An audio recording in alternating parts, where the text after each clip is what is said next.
Haleluya, puji Tuhan. Salam saudara-saudaraku yang kekasih dalam Tuhan, keluarga komunitas Gratia dimanapun Bapak, Ibu, dan saudara-saudari berada.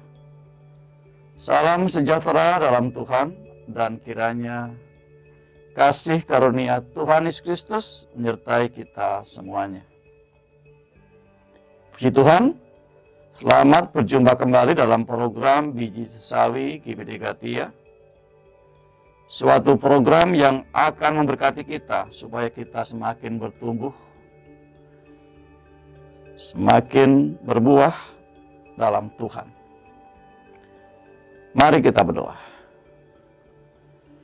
Allah Bapa yang bertahta di sorga, Engkaulah pencipta langit, bumi, dan segala isinya.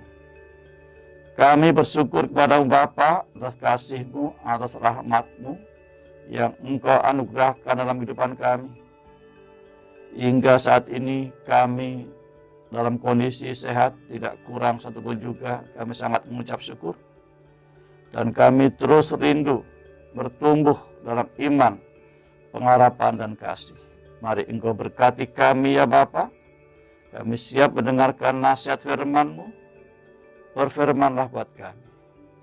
Engkau berkati hamba-Mu yang akan menyampaikan pesan firman-Mu. Engkau berkati kami semua.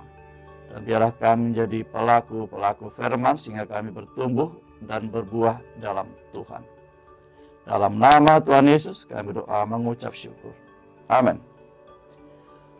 Puji Tuhan, saudaraku, mari kita membuka Alkitab kita dalam surat Roma pasal 13. Saya ulangi, Roma 13 ayat 1 sampai 14. Hal ini harus kamu lakukan karena kamu mengetahui keadaan waktu sekarang, yaitu bahwa saatnya telah tiba bagi kamu untuk bangun dari tidur. Sebab sekarang keselamatan sudah lebih dekat bagi kita daripada waktu kita menjadi percaya. Hari sudah jauh malam, telah hampir siang. Sebab itu marilah kita menanggalkan perbuatan-perbuatan kegelapan dan mengenakan perlengkapan senjata terang. Marilah kita hidup dengan sopan seperti pada siang hari. Jangan dalam pesta pora dan kemabukan. Jangan dalam percabulan dan hawa nafsu. Jangan dalam perselisihan dan iri hati. Tetapi kenakanlah Tuhan Yesus Kristus sebagai perlengkapan senjata terang, dan janganlah merawat tubuhmu untuk memuaskan keinginannya. Puji Tuhan. Renungan firman Tuhan hari ini bertema bangunlah dari tidurmu.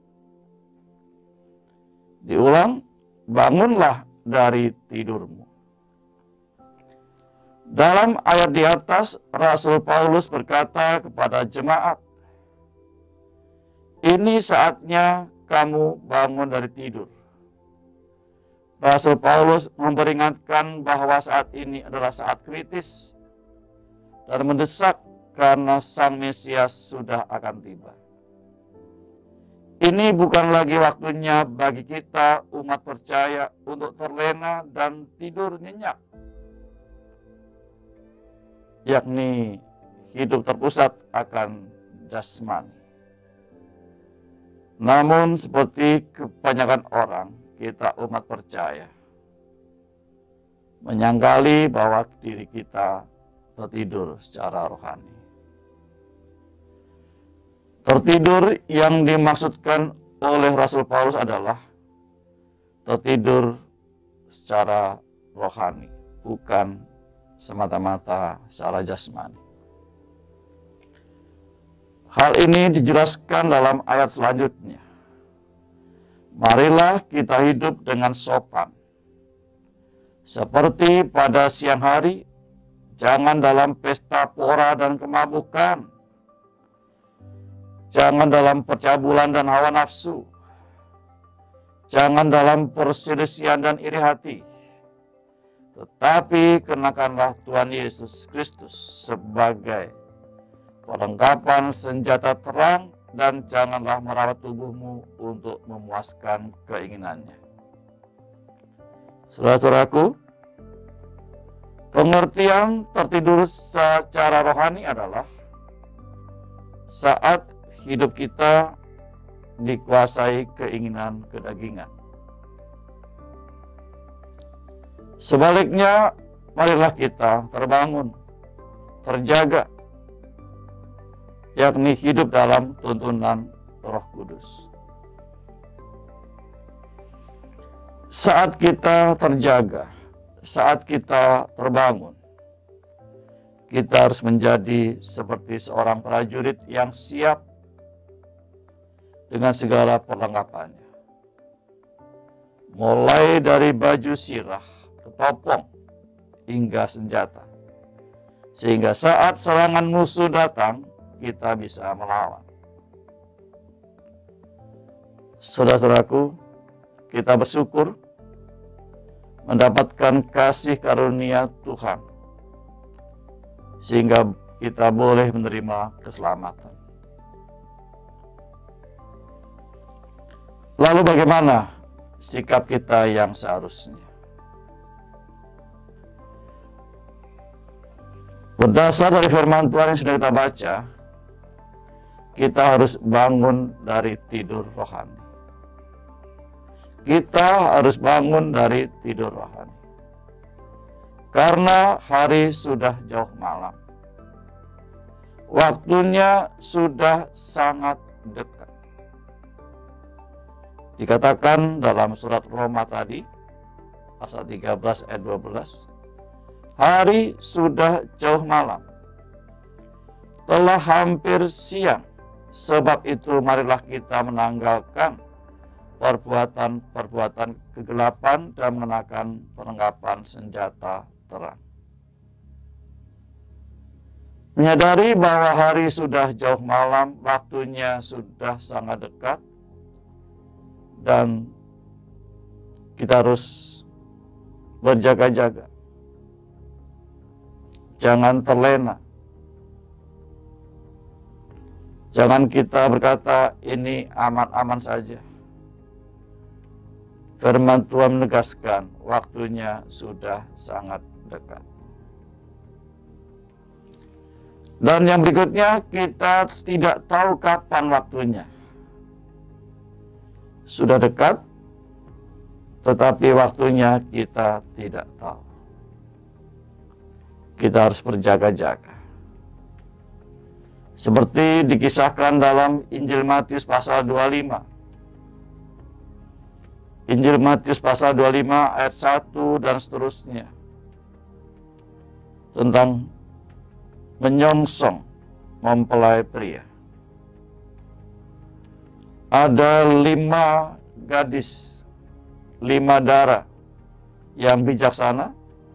Ada 5 dara, 5 gadis yang bodoh. Bagi kelompok yang bijaksana, menanti sambil menyiapkan minyak.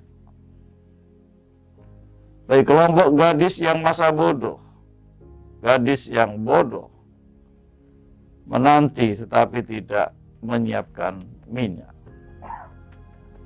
Ketika saatnya tiba, saatnya datang, yang mempunyai stok minyak, gadis-gadis yang bijaksana itu, mereka yang bisa ikut dalam pesta perjamuan kawin. Sementara yang tidak punya stok minyak, tidak bisa karena terlambat menyiapkan segalanya. Saudaraku, janganlah kita menjadi orang yang akhirnya terlambat. Tetaplah berjaga-jaga karena saatnya sudah sangat dekat.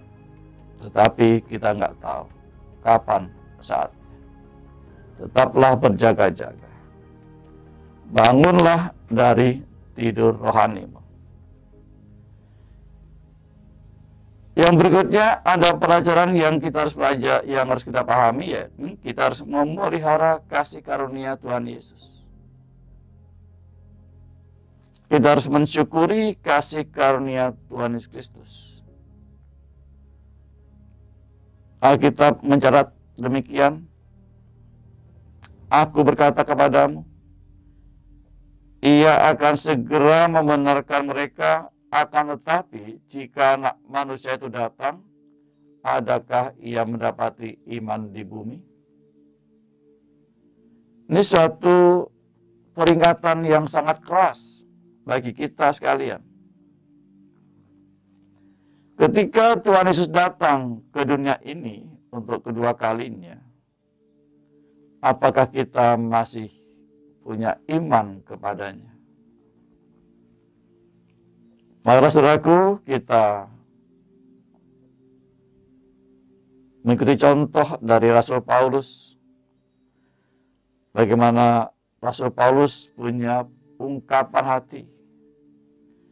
Aku telah mengakhiri pertandingan yang baik, aku telah mencapai garis akhir, dan aku telah memelihara iman. Puji Tuhan. Berjaga-jaga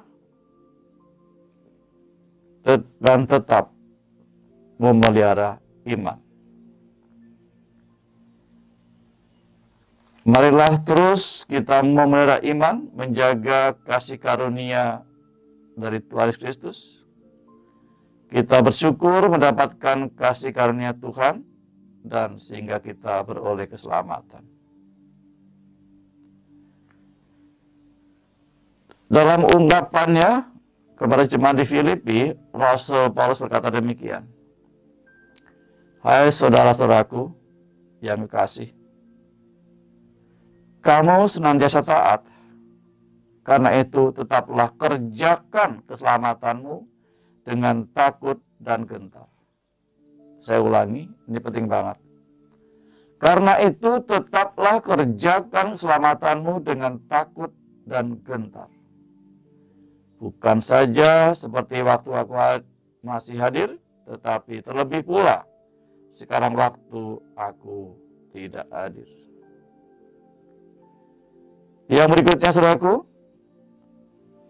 harus punya ketetapan hati, memiliki komunitas yang senantiasa saling menjaga.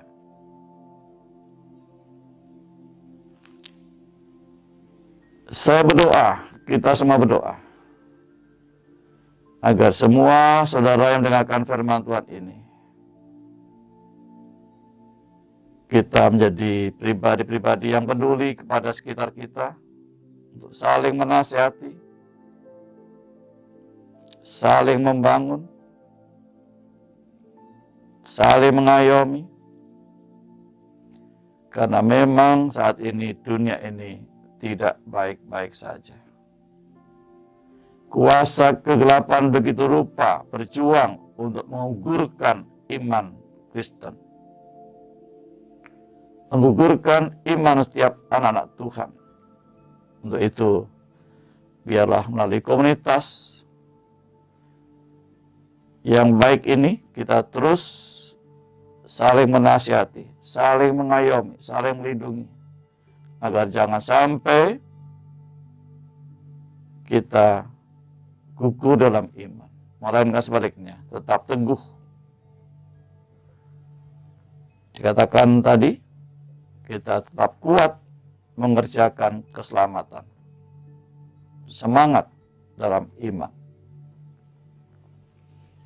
Dalam Ibrani 10 ayat 25 di sana dikatakan, janganlah kita menjauhkan diri dari pertemuan-pertemuan ibadah kita, seperti dibiasakan oleh beberapa orang, tetapi marilah kita saling menasihati, semakin giat melakukannya menjelang hari Tuhan yang mendekat. Pengkhotbah 4 ayat 12 di sana dikatakan, dan bila mana seorang dapat dialahkan, dua orang akan dapat bertahan. Tali 3 lembar tak mudah diputuskan. Saudaraku, bangunlah dari tidurmu. Bahaya kalau kita terlena. Sia-sialah pengiringan kita akan Tuhan kalau endingnya kita tidak bisa memelihara iman. Kita terlena dengan zona nyaman secara jasmani. Kita terlena karenanya sehingga rohani kita padam. Ini sangat bahaya sekali. Mari bangun dari tidur kita, tidur rohani kita, dan tetap berjaga-jaga. Jangan terlena oleh situasi yang ada. Mari kita bangun tetap dalam komunitas yang sehati sepikir. Mari kerjakan keselamatan dengan takut dan gentar. Haleluya. Tuhan Yesus kiranya memberkati kita semuanya.